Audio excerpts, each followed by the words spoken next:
Shalom. We continue now with Psalm 74, a maskil of Asaph. Why, O God, do you forever reject us? Do you fume in anger at the flock that you tend? Remember the community you made yours long ago, your very own tribe that you redeemed, Mount Zion where you dwell. Bestir yourself because of the perpetual tumult, all the outrages of the enemy in the sanctuary. Your foes roar inside your meeting place. They take their signs for true signs. It is like men wielding axes against a gnarled tree. With hatchet and pike they hacked away at its carved work. They made your sanctuary go up in flames. They brought low in dishonor the dwelling place of your presence. They resolved, let us destroy them together. They burned all God's tabernacles in the land. No signs appear for us. There is no longer any prophet. No one among us knows for how long. Till when, O God, will the foe blaspheme? Will the enemy forever revile your name?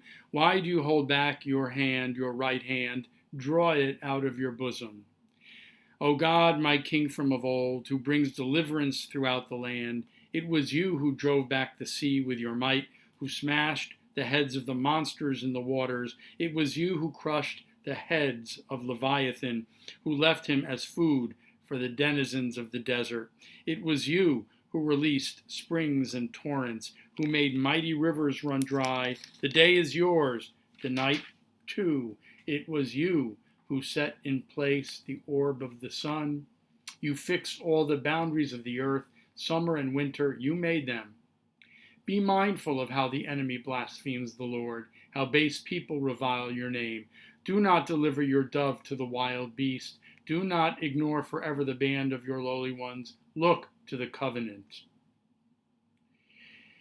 For the dark places of the land are full of the haunts of lawlessness. Let not the downtrodden turn away disappointed. Let the poor and needy praise your name. Rise, O God, champion your cause. Be mindful that you are blasphemed by base men all day long. Do not ignore the shouts of your foes, the din of your adversaries that ascends all the time.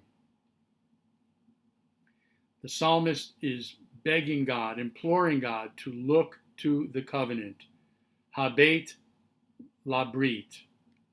And those words, habet labrit, if they are reversed, labrit habet, is actually the name of a well-known piyut. A piyut means a poem, a medieval hymn that is recited on the Day of Atonement on Yom Kippur. And the refrain of that poem goes, La brit habet v'al tefen la yetzer. Look towards the covenant and do not turn towards or do not focus on our evil inclinations. That is to say, left to ourselves and to our own devices, it is easy for us and natural to follow the Yetzer Hara, the evil inclination. And God recognizes that. And so, since we know that, and God knows that, on Yom Kippur we ask God, please do not judge us according to our proclivity for evil. Instead, look towards the covenant, la brit habet. Remember the covenant that you made with our ancestors, with Abraham, Isaac, and Jacob, with Sarah, Rebekah, Rachel, and Leah. That covenant was an unconditional one in which you guaranteed that we, your people, would inherit the land of Israel and would be numerous as the stars in the sky. That is an unconditional covenant. It is not dependent upon our own actions or our own misdeeds. Our own failure to observe and keep the Torah and the covenant is still not enough to count out and cancel out the original covenant that God made with the patriarchs and the matriarchs. That is an eternal covenant that stands forever. our connection with the land, and the promise that we will be as numerous as the stars in the sky and the sand on the beach. We ask God to remember the covenant and to remember us for mercy. And on that note, the psalmist appears in certain moments of this psalm to express a kind of a hopelessness. He says, "No signs appear for us. There is no longer any prophet. No one among us knows for how long. How long will the evil continue? How long will the enemies besiege us? No one knows how long this will go on." Now that we are several months into the pandemic of COVID-19, it appears that no signs appear for us. We know not how long this plague will go on. How long will it last? And yet we also remember God's miraculous power. It was God who split the waters of the Red Sea, as mentioned or as alluded to in this psalm. It is God whose immense power and miraculous glory intervenes and comes into this earth and into our lives and gives us strength and hope.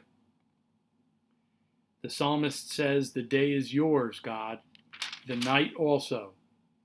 God set the sun in its place. God set the boundaries of the earth. God can do anything. And so even when we are wondering, how long will this will last? And even when we are on the verge of despair, and even when we are on the verge of quitting or giving up in terms of our faith and our hope, we are reminded, look to the covenant. God will not leave us bereft. God will not leave us to essentially fall off the cliff of hopelessness. Things will get better. There will be a day that will follow the night. And as long as we have a belief and a strong faith in a higher power, a power greater than ourselves, which we call God in our scriptures, as long as we have that faith, we know that things will indeed get better.